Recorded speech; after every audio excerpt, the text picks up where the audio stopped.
Hello friends, welcome back to my channel. இந்த மாதிரி பூட்டை எப்படி கொடுக்குறதுன்னு பார்த்தலாம். ஃபஸ்ட்டு ட்ரையாங்கல் ஷேப்பில் இருக்கிற அந்த ஸ்டோனை நான் ஒட்டிட்டு நல்லா ட்ரை ஆனதுக்கப்புறம் தான் ஸ்டிச் போட ஆரம்பிக்கிறேன்.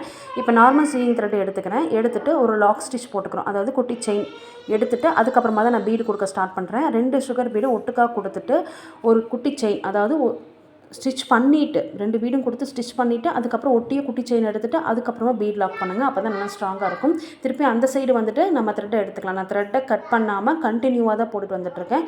ஸோ அந்த சைடு நீங்கள் த்ரெட்டை எடுத்துக்கலாம். எடுத்துகிட்டு நீங்கள் லாக் ஸ்டிச் இதில் போட தேவையில்லை, கண்டினியூவாக அப்படி நம்ம போட்டு வரலாம்.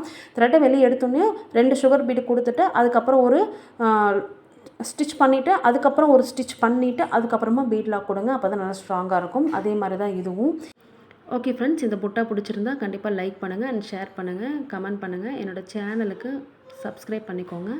இந்த புட்டா போட்டுட்டு பீட் லாக் பண்ணுறீங்களா, அது பீட் லாக் பண்ணுறது வந்துட்டு கரெக்டாக பண்ணியிருக்காமா இல்லைன்னு ஒரு தடவைக்கு 2 தடவை செக் பண்ணிக்கோங்க. தேங்க்யூ.